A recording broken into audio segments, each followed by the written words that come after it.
Hello, everyone, and welcome to this Nadex webinar, an introduction to technical analysis, the basics. My name is Todd Rich. I'm with Nadex. I'll be taking you through this session, and we are going to talk about the basics of technical analysis. And this is really sort of designed for people who are new, brand new to trading, brand new to charting, brand new to technical analysis. I'm going to give you that foundation that you will need to take your technical analysis, well, one, to understand it, and then get you into the game of potentially using technical analysis. Before I get into today's session, I do need to share this disclaimer that trading involves risk and may not be appropriate for everyone, that any trading decisions you make are solely your responsibility and at your own risk. And lastly, this is an educational session. Please do not construe anything I say today as a buy or sell recommendation. I am doing this for your education purposes only. And that will become abundantly more clear because I am going to be doing a practical demonstration of some technical analysis tools. And when I look at it, I'm not trying to say, hey, here's an opportunity to do something. I just want to demonstrate the tool. Just quickly, in case you've never joined before and you're wondering, who is this guy that's talking? I do like to just put this up there to give you an idea of who I am so that you know where I come from and how I have learned a lot about what goes on in the financial services industry. I joined Nadex in 2019, so I've been here for a couple of years. I did start my career years ago, decades ago, at Anderson Consulting, and then I became a trader on the trading floors of Chicago, and I left the trading floors. That's because no one is on trading floors so much anymore. That was that whole environment that you see in movies where people scream and yell and wave their hands. And I went to work directly for the exchanges and some brokerage companies, and I spent years, about 4 or 5 years at each one of these places. Eurex, which is a large European exchange out of Frankfurt, Germany. It's part of the Deutsche Börse Group. Box Options. It was the Boston Options Exchange. We actually renamed it Box Options. The New York Stock Exchange, and then E-Trade was where I was before I came over to Nadex. I was with E-Trade doing education on options and trading and using the E-Trade platform. I do have a BA from UCLA as well as my MBA from UCLA as well, and it's enough about me because I really want to get into the heart of why you're all here. Now, this is the agenda, and then we're going to jump into it. I do a very, very, very brief introduction to who is Nadex. I do that because we've got so many new people who've joined our markets. I just want to make sure you're all in the right place. And it does fit into the discussion of technical analysis, the who is Nadex piece. And then we're going to go through a little bit of a history lesson. We're going to talk about where technical analysis comes from. What's the concept? Like, what is this thing? And then ultimately, why do you even care? Like, what is this all about? So it's nice to know where it comes from and how it was designed or how it developed over the years. But then ultimately, in the end, to you, it's what does it mean to you? And then we're going to get into it. We're going to talk about candlesticks. And if you're unfamiliar with candlesticks, we'll go through the basics of candlesticks. That's, yeah, I tell you, I mean, if you've never done this before, you do need to understand the basics. And then we're going to start taking a look at some charts. And we're going to talk about things like trends, reversals, and support and resistance. And if you're not familiar with what those are, you will be at the end of this session. And then I'm going to talk a little bit about indicators and drawing tools. So along with technical analysis, there are indicators and drawing tools that are available to you on the Nadex trading platform. And that will actually lead me into a practical demonstration. I'm going to show you some of these technical analysis tools and some of these drawing tools and the other indicators and show you where you can go so that you can start playing around and testing these out yourself. Now, I do want to make this clear. This is an interactive session. On the right-hand side of the screen, you see a little question mark. It may even have a 1 in it because there was initially a message that we were going to start this early. But if you click on that little question mark, you will be able to type in a question as I go. I will try to monitor that questions box. and I will try to answer them as I go. I might take a peek at the end to make sure that I hit all the questions. If for some reason I didn't hit your question, you can always ask Nadex by emailing customerservice@nadex.com. I will get into that to remind you at the end. The other thing I like to mention right out of the gates is this is being recorded. You'll be able to go back and review it at your leisure. You can share it with your friends. And because I know that a lot of people want to go through this at their own pace as well, or they might not be able to stay for the entire 40 or 50 minutes. And it will be available. You'll get an email, but it'll be available on our YouTube channel as well as on the Nadex website. So let's step into it quickly. Who is Nadex? And Nadex is an acronym. It's an acronym because the financial services industry loves acronyms. It's short for North American Derivatives Exchange. Now, what is North American Derivatives Exchange? It is a regulated exchange in the United States. We are regulated by the CFTC. We love our acronyms, the Commodity Futures Trading Commission. Now, the reason I mention that is a lot of people come to Nadex and the thing that they really want to trade, and it's our number one product, are binary options. And it is important to understand that there are other binary option providers on the internet. You could put on a VPN on your internet connection and hide where you are accessing the markets from. And in the United States, there are only three properly regulated binary option exchanges. Most of the other ones that you see on the internet are not regulated. And for those folks that want to access those markets, if you had a challenge or needed some remediation or help because something nefarious was going on with your account, I would say buyer beware and good luck to you. Of the three that are actually regulated in the United States, almost all the volume happens on Nadex. And so we are really the premier binary option provider in the United States. And what is Nadex? Nadex was built for individual retail traders. This is why we have seen so many new folks into our markets. You've probably seen this on CNBC or read about it in the newspaper on how retail traders are coming into the markets. And we are seeing a lot of those folks at Nadex. And that is because we have these incredible products with a low cost of entry. You don't need tons of money to trade Nadex products. Very low cost of entry, very defined risk, no surprises. You're never going to get a margin call or lose more money than you have in your account or more money than you have. Every trade you get into, you know what you could potentially make or what you could potentially lose before you enter the trade. Nadex was at the forefront of building an exchange and offering products that are designed for retail traders.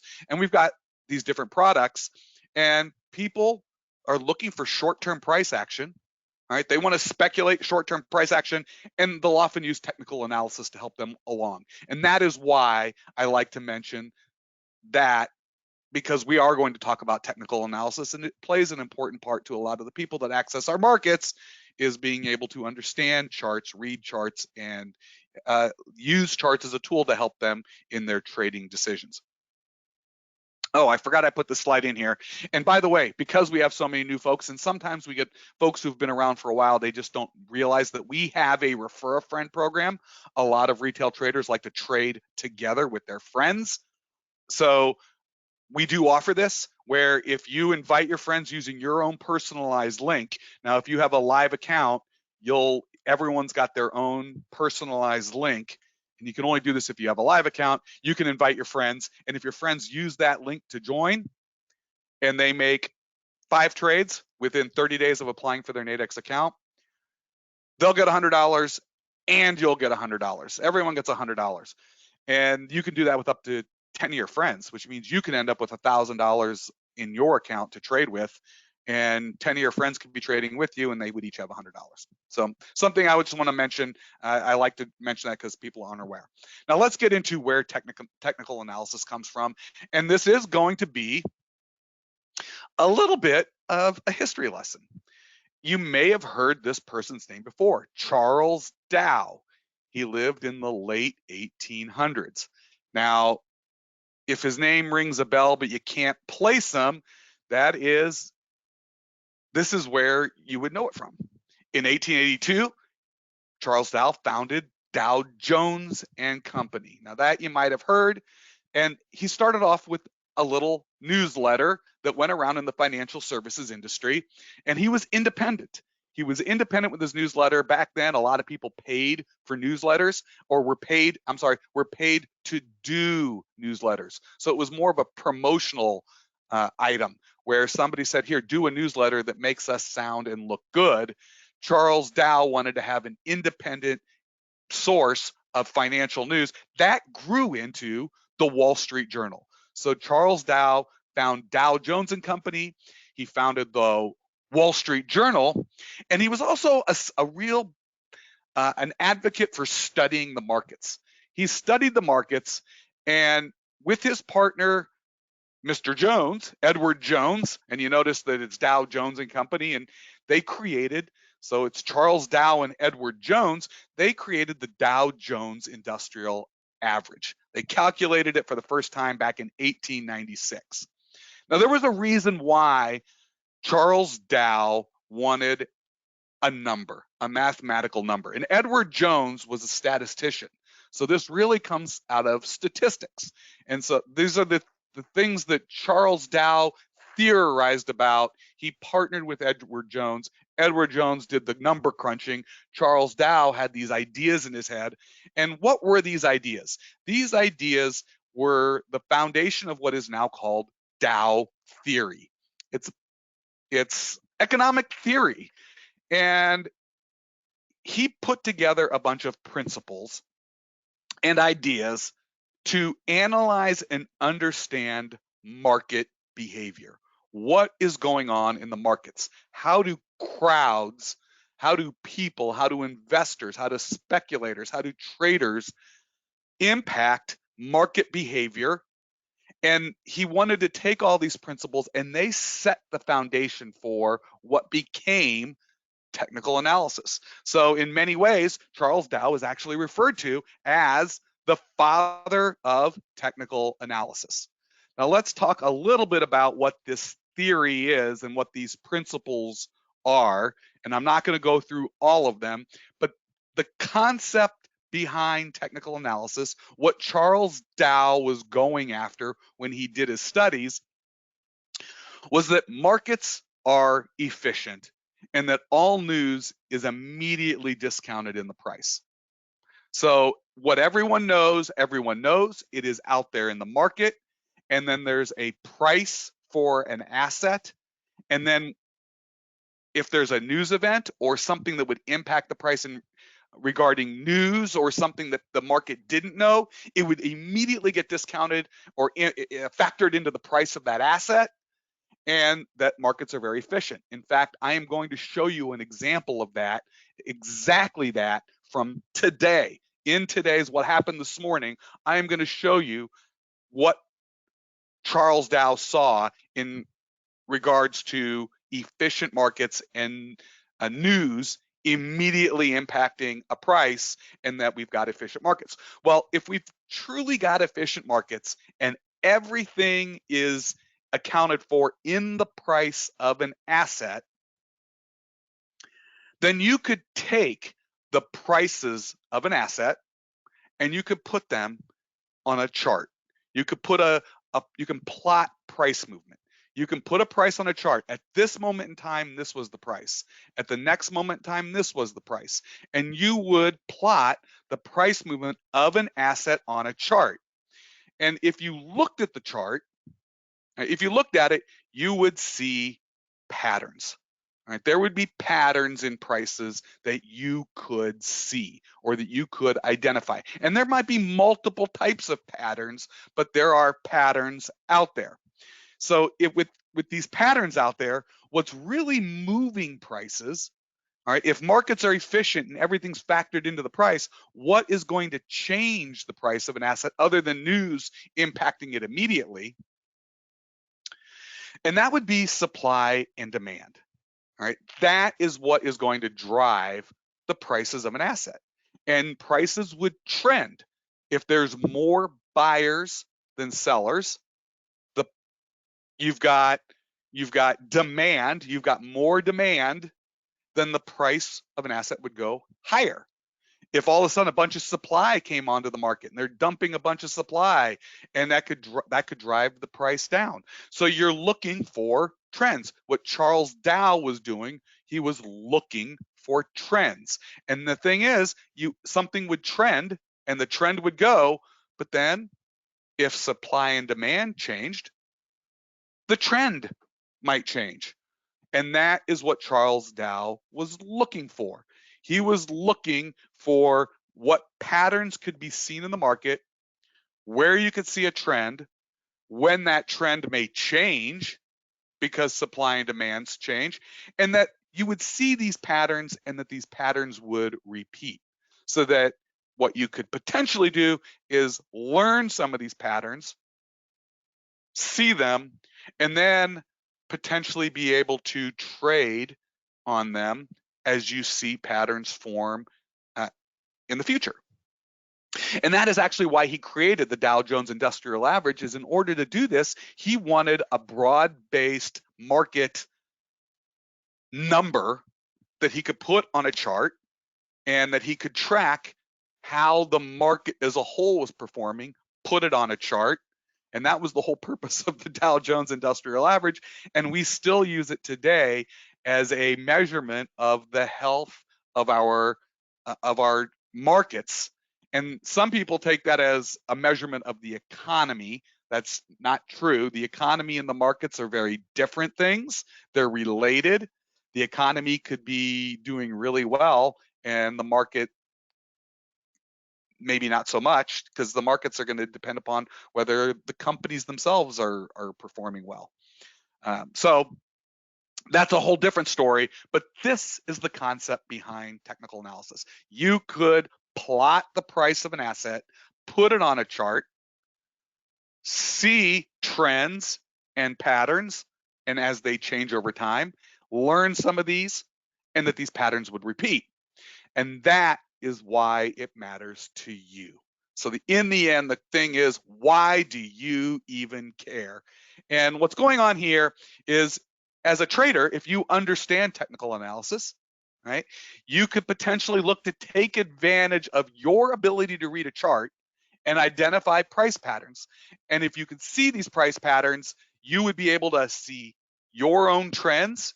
You would be able to see when trends are changing, which we call reversals. A reversal trend. Those are also called retracements. A retracement is, so if you hear retracements, and we are going to use some tools where that's actually in the name, but you would be able to see when a trend is happening, when a reversal is happening. And in the industry, the saying is, the trend is your friend. Don't fight the trend. It's just like people say, don't fight City Hall. If you've got a trend and you want to, get on board, ride the trend until it's not a trend anymore and it reverses.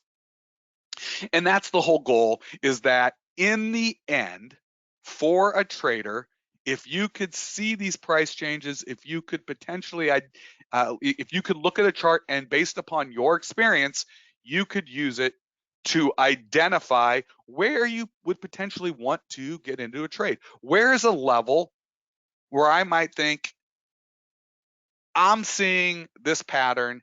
If it got to this particular level, I think supply and demand might change.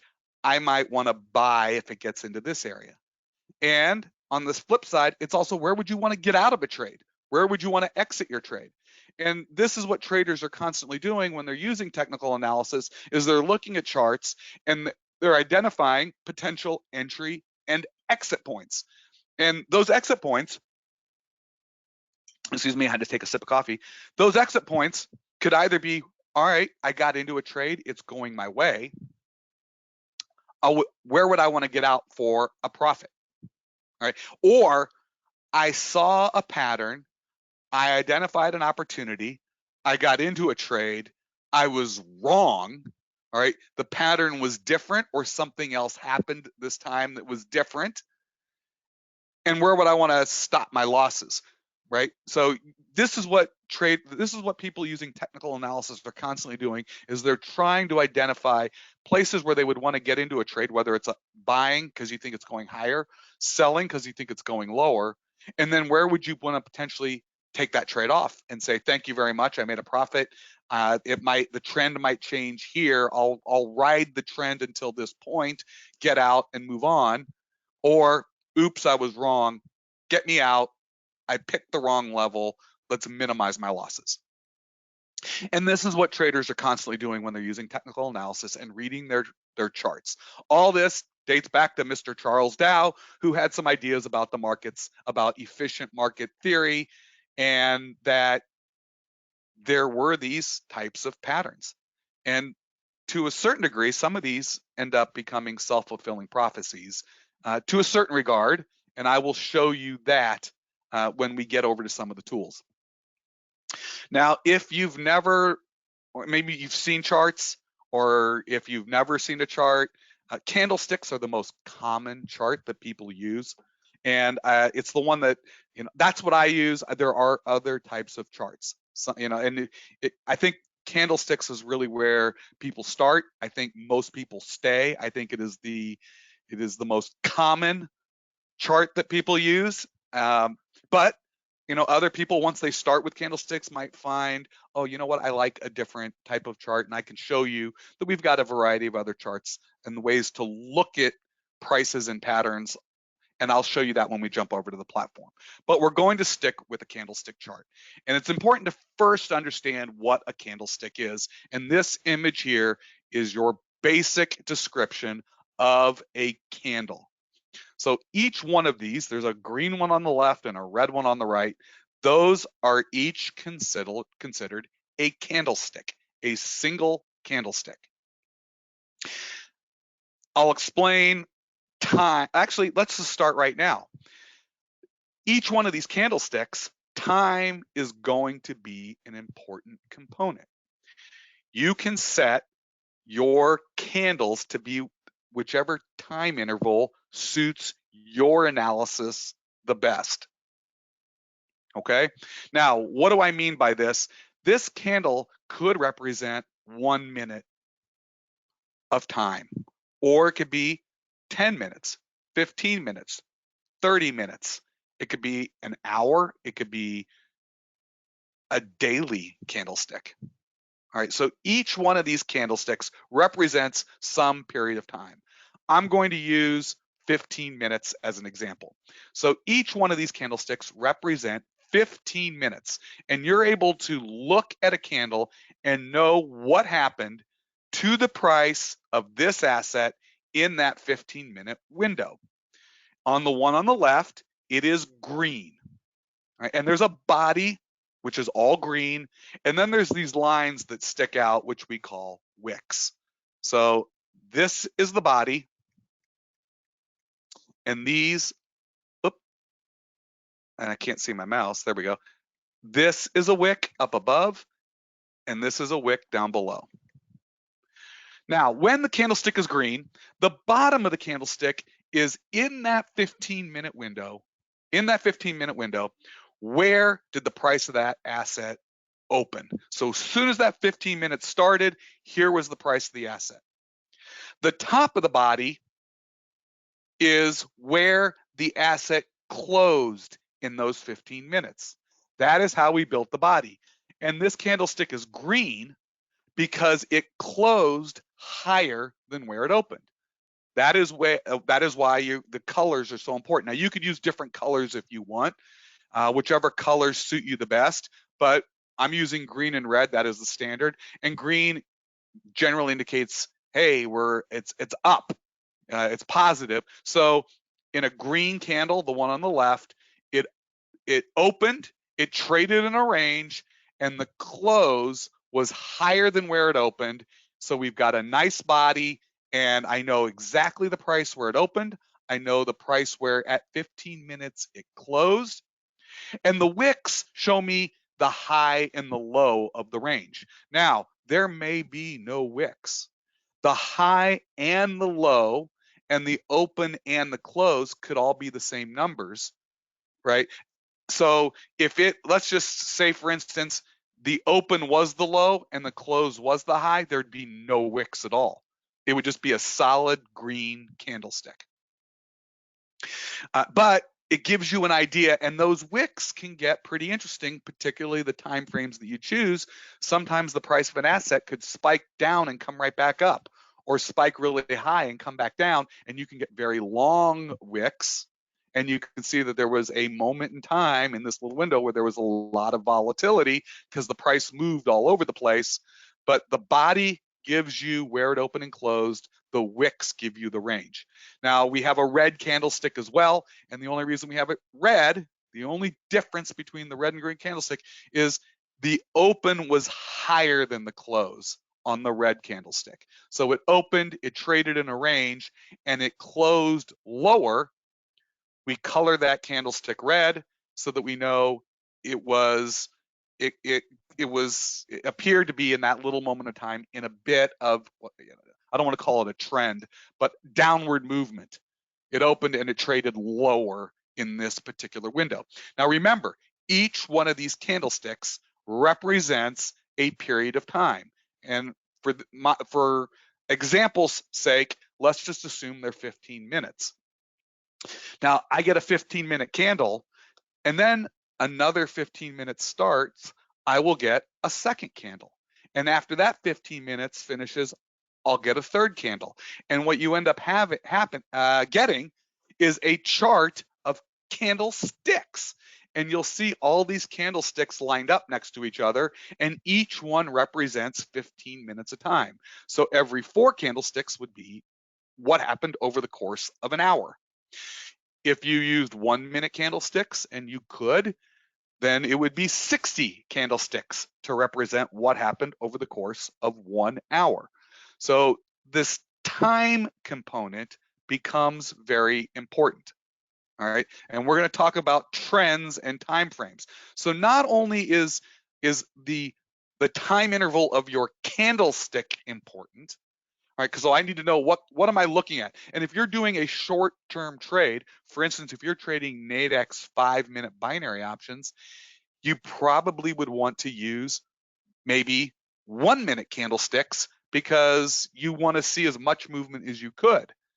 But if you were trading, say, a weekly contract, 1-minute candlesticks might be too much information because you're looking for something that would happen over the course of the week. You might want to use 30-minute or hourly candlesticks. It might be a little bit easier to read because you're looking at a longer period of time, and a short 1-minute candlesticks might be a lot of noise for you. So depending upon your time frame of your trade might help you understand which interval you would want to use for each one of your candlesticks. Now, beyond the time frame of the candlestick is when you're looking at trends, the time frame of your trends. What are we actually looking at? And I'm now going to give you a little chart. Here is a little chart of some candlesticks all lined up. And if we were to look at this chart, and when you're identifying trends tend to be pretty straightforward. You can see that we appear to be trending lower, right? It's gone from the upper left down to the lower right, and you can see, and you've got lower highs and lower lows, and it looks like we're moving down. And you could say, wow, we're in a downtrend, right? That's what I'm looking at right here. Now, without knowing the time interval of the chart or even of the candlesticks, can you really say that we're in a downtrend? What if I were to back this chart up a little bit? Now, here's that same chart. All right, so you can see the right hand of this chart is where I showed you this downtrend. But if I back this up to a little bit of a longer chart and my time frame opens up to a wider time frame, now it looks like we're in a bit of an uptrend. So time frames become very important. And that time frame, it's not only important for the interval of each candlestick. All right, so what interval do I want to have for my candlesticks? It also matters for the, I'll call it the date range, just to use a different word because I don't want to say time range because it just starts getting confusing. But it is the length of my chart. How much do I want to be looking at? And am I looking for short-term trends or am I looking for long-term trends? And that would make a difference, particularly in Nadex, whether you're trading something in the next 5 minutes versus trading something in the next few hours or for the day or for the week. You would probably do your analysis a little differently with different time intervals on your candlesticks and different ranges for your chart to do your analysis. Now, we could see trends, and I'm going to show you, and trends seem to be pretty self-evident depending upon the time frame that you're looking at. Is this asset in an uptrend? And I'm going to show you some tools on how you can actually draw some trends and some channels to help you look at charts. I mean, these are some of those patterns that you're looking for and that people are trying to analyze. I'll show you how we put that on the Nadex chart and you can play around. In fact, I would recommend, if you don't have a demo account, open a demo account, play around with some of our charting tools and see what happens over time. And you can even try doing some practice trades in the demo environment and see, hey, would I have been right or wrong?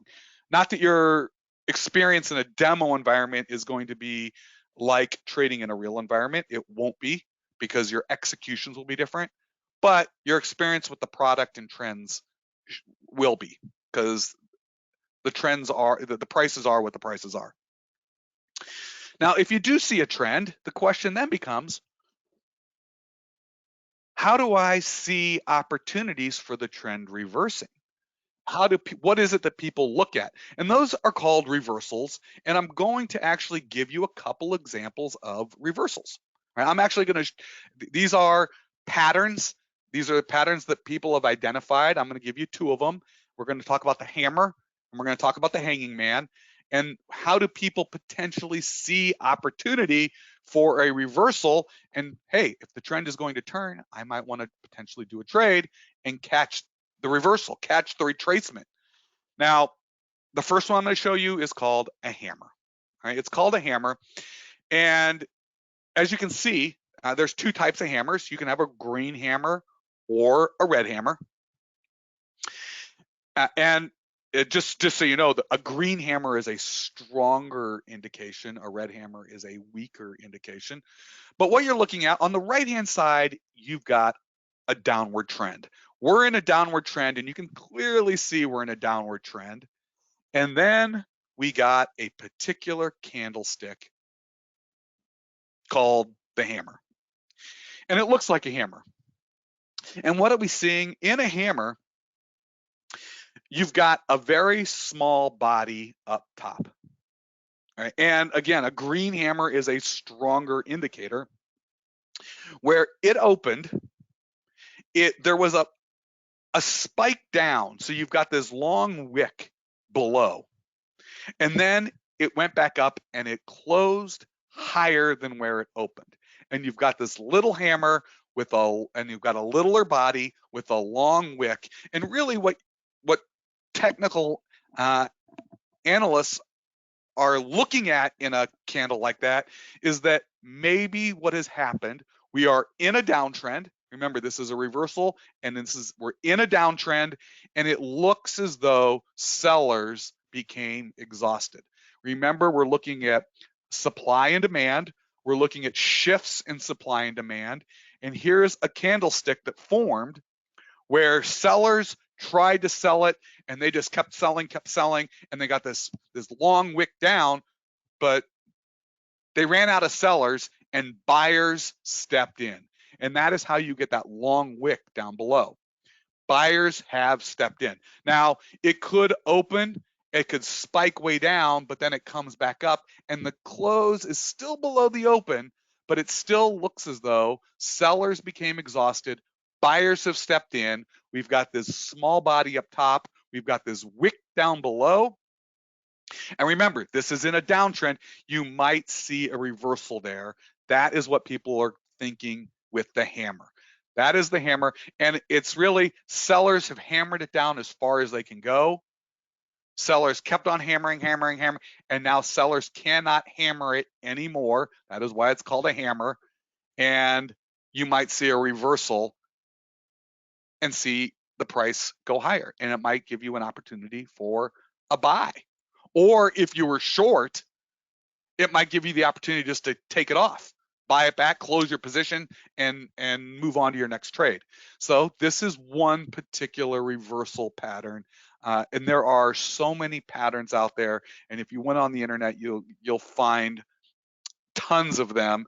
In the end, you'll probably look for certain patterns that you like, that you identify, that help you trade, and they work for you. Everyone's got their own opinion. Everyone's got their own way of doing things. Ultimately, it's going to be up to you on how you would potentially want to use technical analysis. Now, I'm going to give you another reversal. So instead of a reversal here in the hammer was you're in a downtrend and we're looking for a reversal or retracement and having the price come back up, let's look at a potential indicator for when you would see a reversal the other way. All right, now this is the hanging man. The hanging man is a pattern where you're in an uptrend, right? The price is going up. You've got this uptrend, you're riding this trend, and then you see the hanging man candle. It would turn into a potential sell signal, right? It's a potential sell signal where you might see the price. And the interesting thing, if you take a look at the hammer on the left and the hanging man on the right, they actually look nearly identical. And in fact, for the most part, they are. Right. The only difference between now the difference here is that a red hanging man is a much stronger signal than a green hanging man. But they look the same. The difference is you saw this particular candle. It essentially looks like a hammer, or it looks like a hanging man if you're playing hangman with stick figures, with the guessing of the word. One is a potential reversal when you're in a downtrend and you're looking for the price of the asset to potentially go higher. The other is a sell signal. You're in an uptrend and you might see a reversal and see it turn lower. And just to highlight that again, a hammer is a buy signal when you're in a downtrend, and a green hammer is stronger than a red hammer.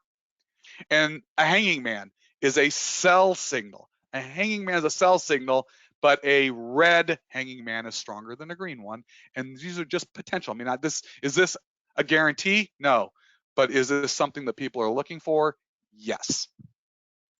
All right, the other thing I'm going to talk about, we've talked about trends, how you see the price of an asset trending, and how time plays such an important factor when you're looking at trends.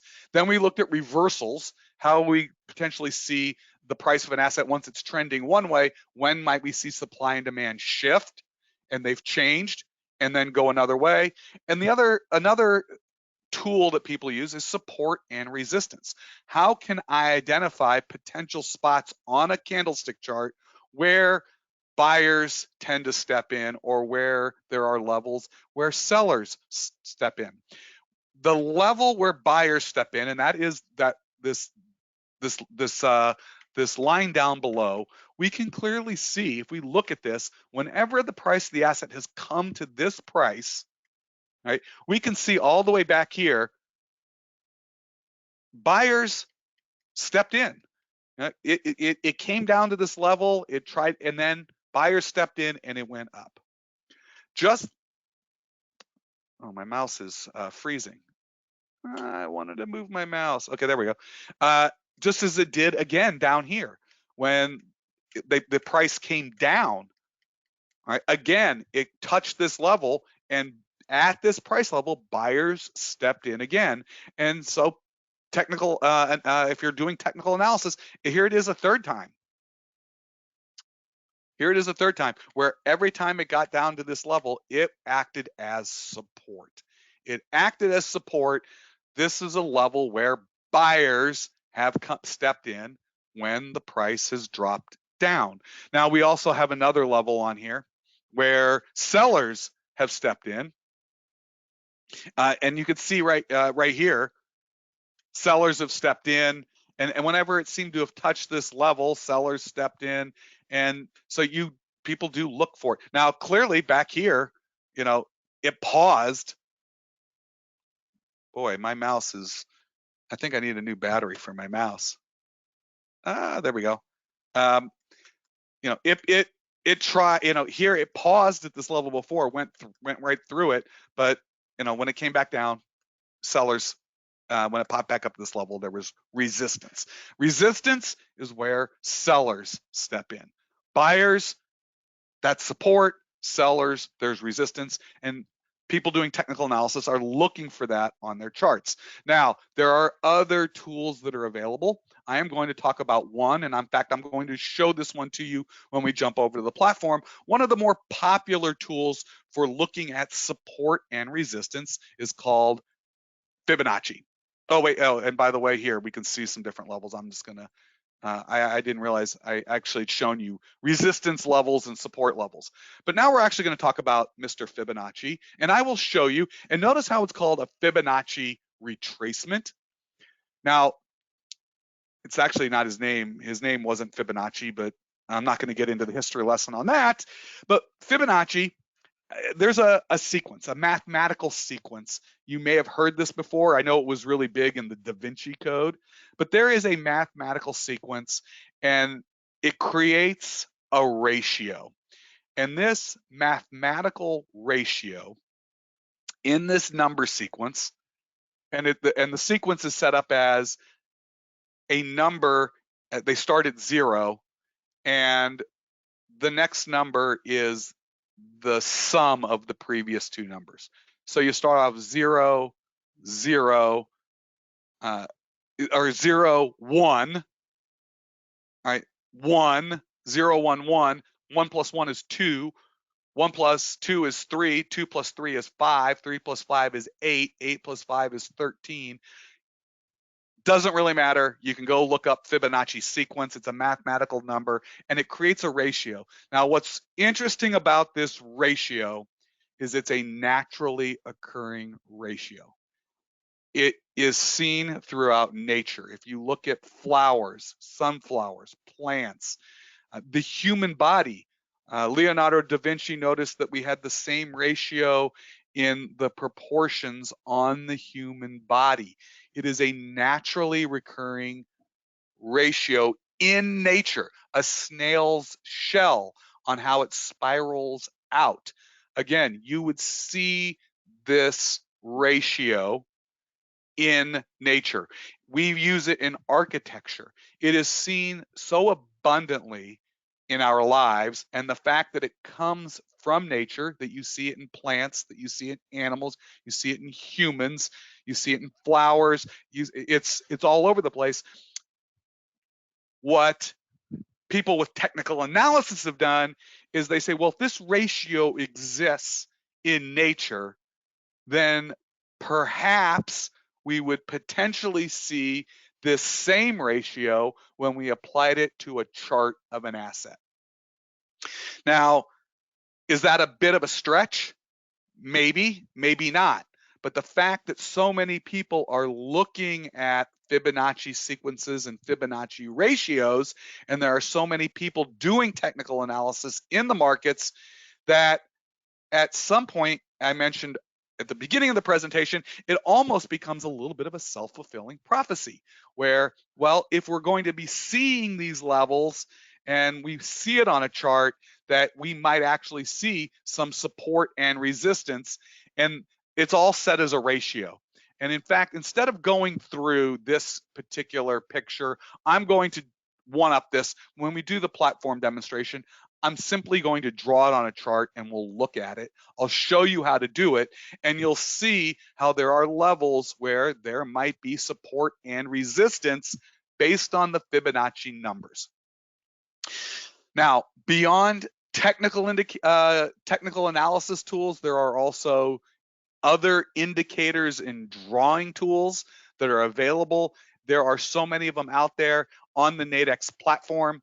We've got a little bit of in-app education to quickly define what some of these are. And some of these I use, some of these I have to tell you, a couple of them I don't even, I'm familiar with the name, but I've never really used them myself, so I'm not all that strong in that particular indicator.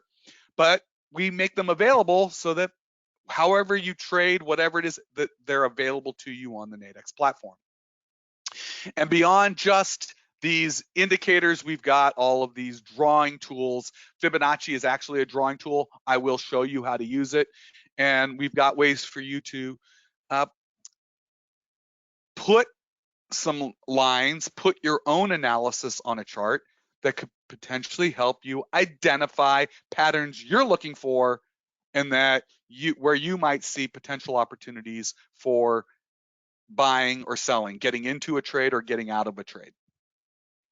Now, if you've taken nothing else away from this, this is super important. And I am going to be ringing the bell loud and clear. And it's the second time I'm going to use the word caveat emptor, because, or the phrase caveat emptor, buyer beware. I mentioned that buyer beware when you're trading on unregulated offshore binary options exchanges, but buyer beware with technical analysis. All right. It's really important that you understand that this is simply a tool. And these are charts, and you're looking at charts, and you're trying to analyze a chart, and you're trying to read a chart, and you're trying to find potential opportunities for you to buy and sell.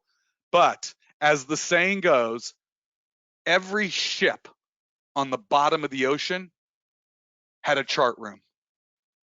Now think about that. Every ship on the bottom of the ocean, yeah, they had charts. They had a chart room. That's how they sank. So charts are not 100% accurate. They are simply a tool to help you analyze and for you to look at potential opportunities and help you navigate the markets. It is really important whenever you're trading to always manage your risk. And you can use charts to help you identify if you're looking at a potential entry point and you get into a trade and it starts going against you. Manage your risk. You might want to cut your losses, because whatever it was, however you read that chart, maybe something else has changed. Maybe this is a different pattern. Maybe some other news came out and is now getting factored into the price. And so the charts work until they don't work. And then when they don't work, they can really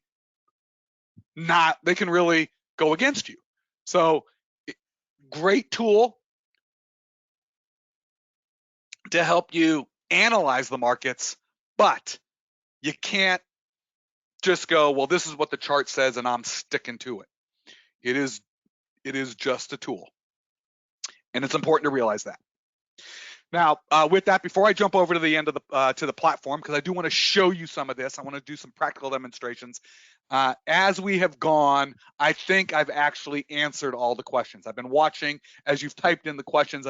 I just simply worked them into my presentation. So if I didn't get your question, say you could type in and say, no worries, all good, or I missed that, or simply email customer service at nadex.com. Email customer service and they can answer your question as well. And they can answer questions about our products, our markets, our platform, your account, anything. We are very accessible. If you're having any challenges at Nadex, the only way we can help resolve that is if you reach out to us. Hold on a second. All right, and you know what? And this is really good because someone's at, and this one came in. The difference between candlesticks and Fibonacci's. I see it. I'm actually going to show you on the chart. This is why I might miss one. I'm actually going to show you. I'll show you what the difference is, and you'll be able to see it, because there are different types of charts other than candlesticks. So we are absolutely going to take a look at that. I will show you. So give me a second on that. The other thing I want to mention, by the way, this was recorded. You'll catch it on the YouTube channel. Hopefully it'll be up later today. If you're not following us on YouTube, I would recommend you follow us on YouTube. We're constantly putting new content out there. Every morning, 8:45 a.m. Eastern, we live stream. 7:45 a.m. Central, and we spend 15 minutes talking about what happened over the evening hours, what might happen during the day, where are there hot spots. We look at charts and we look at some things that you might want to be looking at for that day. We live stream it on YouTube every morning, and then it's immediately available as a recorded. So if you don't catch it live, you can watch it. You can go back and watch yesterday's if you want to see what we talked about yesterday. But I'd highly recommend you follow us on YouTube. We put a lot of content out there. Okay, now what I want to do, if you give me 1 second, I am going to jump over to the platform and we're going to do a little bit of a practical demonstration. There we go. Okay, and you should now see my platform. Perfect. First, I'm going to handle this question right out of the gates, and then I'm going to start playing around. But this is a chart. All right, this is a chart of crude oil on the Nadex platform. In fact, what I'm going to do is I'm going to make it a little bit bigger so you can see it a little bit better. Hopefully that helps. All right, now the very first question, because we did get this question, are types of charts. And I know that I've got this. There we go, types. On the 3 little buttons up here, we do have different types. Candlestick, the most popular. Now there is another type of chart, a Fibonacci chart. Now, if you take a look at a Fibonacci chart, it does look a little different. You know what? And it's kind of hard for me. It's just a different style where they're trying to highlight the trends. They're trying to highlight when something is an uptrend, when you're seeing, and when something is in a downtrend, and that's where you get that coloring. So each one of these I personally prefer a candlestick chart because I think I can see an uptrend or a downtrend. But on a Fibonacci, there's a relationship where they're trying to just when it's going, and you can actually see that on the chart. And then it's trying to also identify when the trend may reverse. So again, it's all how do you like to look at it? I personally prefer the candlestick over the Fibonacci. Now there are other types. Yeah, I would not recommend just a simple line, although people do that. There's even the high-low close. This is actually similar to a candlestick chart. I've just got to get further in, and it gives you the high, the low, the open, and the close, just like a candlestick does, but it does it in a simple little line. And then if it was a down candlestick, in the high, low, open, close, it's a line versus a candle. I think the visuals of a candle are easier to read. Some people like this because it gives them the way it reads, or the way it looks to them from an optic standpoint, makes more sense. I am going to focus on a candlestick because to me this is the most helpful. It's the one and you'll notice in Fibonacci it's not all too different, except the Fibonacci, all of these were red. You wouldn't have had these couple of green candles in there, very small green candles. And then when the trend turned, I think in the Fibonacci this one was actually green, and then it kept going up in red. I like to see the candles, and if I want to see a pattern or a trend, I can see a pattern or a trend. Now, we are in crude oil. Let's play around a little bit more. We mentioned, oh, by the way, I can change my time range. You know, if I want to see 30-minute candles, I can see 30-minute candles. If I want to up the time range, I just want a week. I can also scroll and move time frames in or out. I'm going to go back to a 15-minute candle, and you know, this is actually kind of fun. Let's look at oil. You know what? I'm going to move this back out. I wanted to give us more of a range. All right, so yeah, when I'm in too close, it was difficult for me. And let's move this out of the way. All right.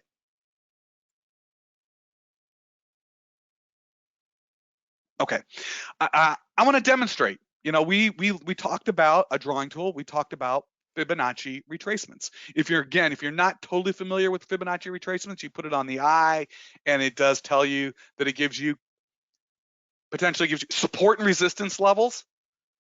All right, based on these ratios, support and resistance based on these ratios.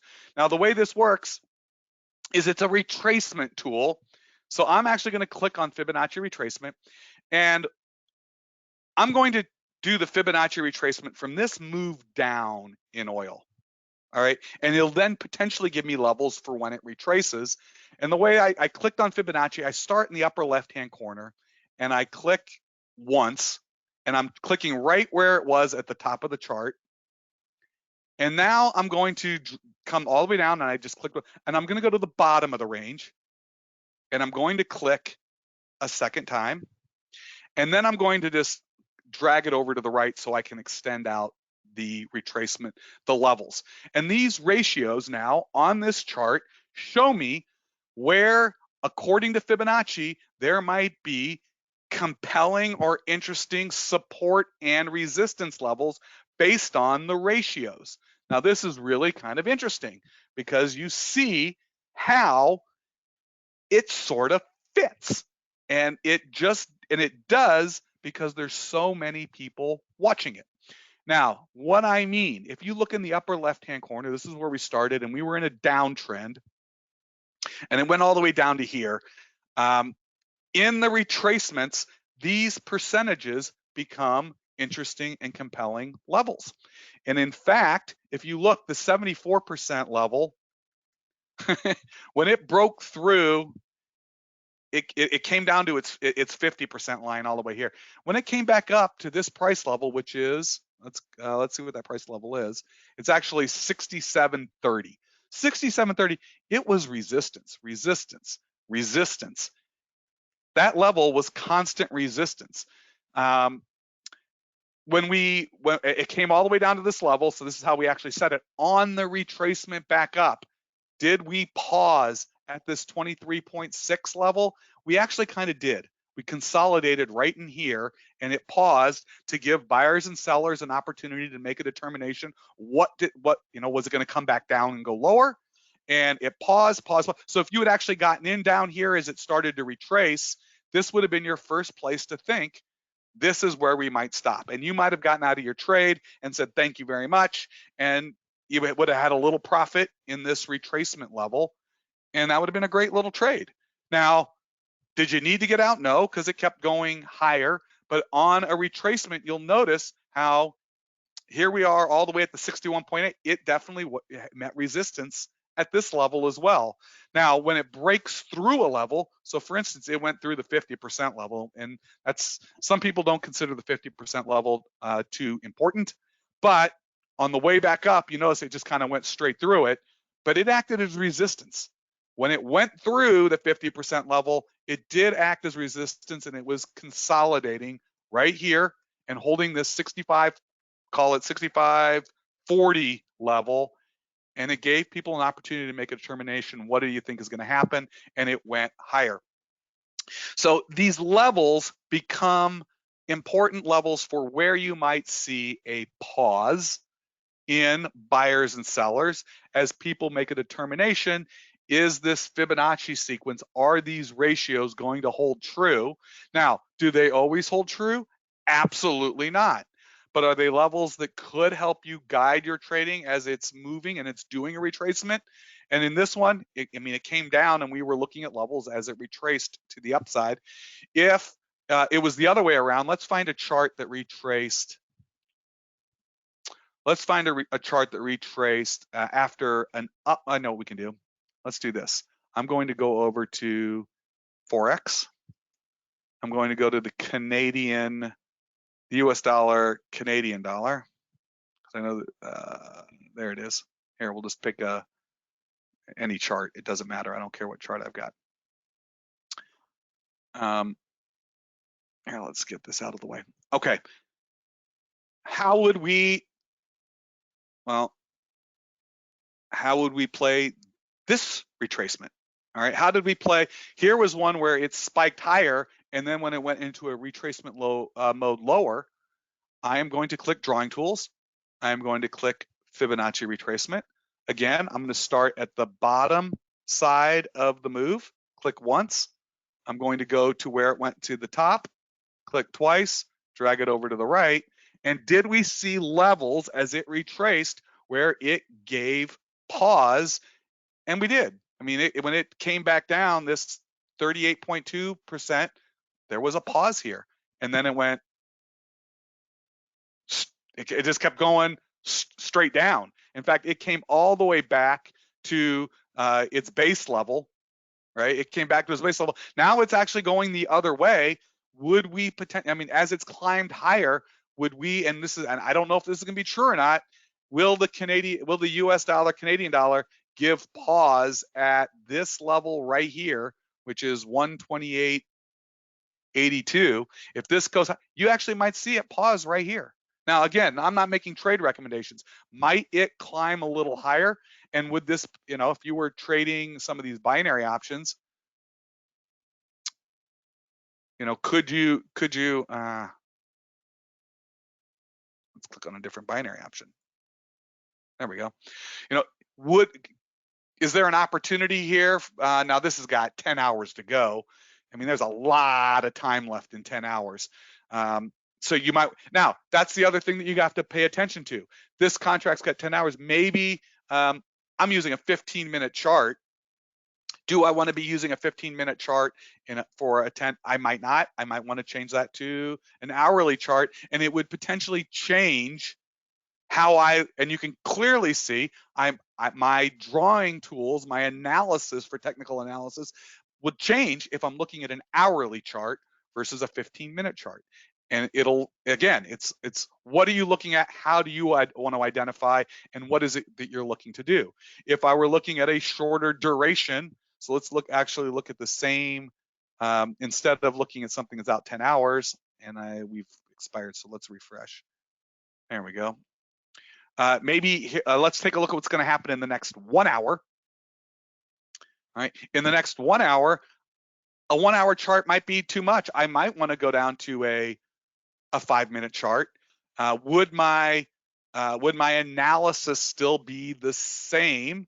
And maybe let's go to a 10-minute chart.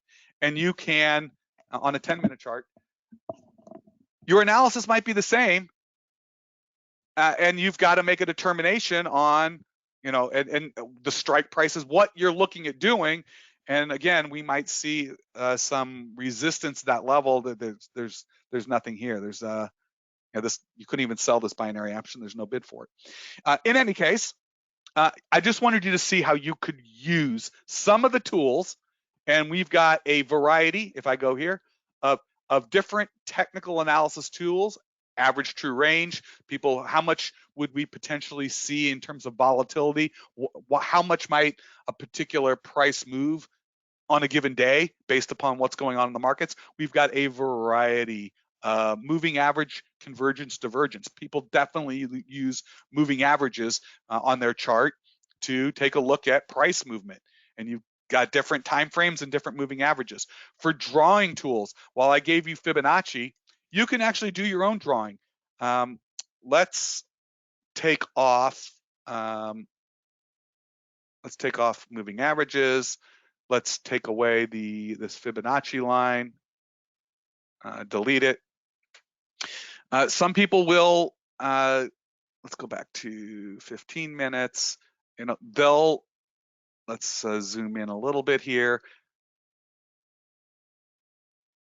You know, I'm going to just choose a channel where you could try to have identified a downward trend and a channel on where you would see resistance to the upside and support to the downside. And now that we're actually bouncing some, you might want to draw your channel, click on channel, you know, a little differently. Are we seeing a new trend here? Here we go. Right. And you know, now we're in a little upward channel that's a much tighter channel. Uh, these are all things that you would have to do yourself. How do you use all the, and there are a lot of different tools.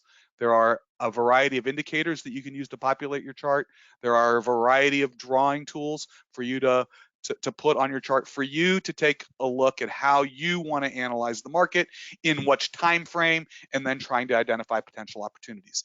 The one thing I would say is you can also put too much on your chart. So if you've got charts that look absolutely crazy with lines and channels and all sorts, you'll end up confusing yourself, and you'll get one indicator that contradicts another indicator. You can certainly do way too much. So the one thing I would say with technical analysis, while you have to be very careful, caveat emptor, this isn't a guarantee or a lock, and these aren't always right. I would also say try to keep it simpler. Find what works for you and how you're able to potentially extrapolate news or information. Oh, I did want to show you one last thing on how news immediately gets discounted into the price of an asset. And I mentioned this at the beginning, and I didn't want to forget. I'm going to actually take a look at a chart of natural gas from today. This is just natural gas. There was a news report. All right. If you took a look at, let's just make this let's give this a 30-minute chart. If you looked at natural gas over the course of this week, all right, and I'm just going to put in, let's just use this. Where's that channel? This will be quick. If I looked at the price of natural gas over the course of the week, you know, it was roughly trading in this range, right? Natural gas, it's not perfect. I just kind of did that quickly. There was an inventory report. So if someone's analyzing and hey, we're looking for support and resistance, and we're looking at supply and demand, this morning, an inventory report came out right here. Right here. What happened when this inventory report came out? All right. When this inventory report came out, this thing just spiked higher. Just spiked higher. I mean, that's a pretty big move in natural gas. I mean, that's huge. It went from $4 to $4.20. I mean, this all happened in the last little bit. This right here, this long green candlestick and this little run up here, is everyone knew what was going on. Everything was factored into the price. And then an inventory report came out. Supply is limited. Demand shot up. The price exploded. And now you've got this massive move in natural gas. And the price will now stabilize because there's going to be a new level of buyers and sellers for natural gas, because the market discounted the price of the news that there was limited supply. It happened pretty quickly. And now we will try to get back into an equilibrium of buyers and sellers, and then get back. And so the charts work until they don't work. And when they break, they can break pretty dramatically. Supply and demand's working. Buyers and sellers are finding that price. News came out and it completely blew the chart away. And that's what I wanted to point out, is you've got to be careful, but it'll also be an opportunity. When it starts making a breakout move, there was volatility and opportunity. All right, with that, I went a little long, but I wanted to make sure I got it all covered. And I know people like to see that practical demonstration. I believe I've answered everyone's question. This was recorded. You'll be able to go back and review this at your leisure. And again, please share it with your friends, and be sure to follow us. Be sure to follow us on on YouTube and catch us live every morning. We stream live and we play around with charts and we take a look at what our hot spots, our potential hot spots in the market for the day. Tomorrow should be an interesting day with the Federal Reserve's Jackson Hole Symposium kicking off later today. With that, want to thank everyone again for joining and want to wish you all good luck in the markets.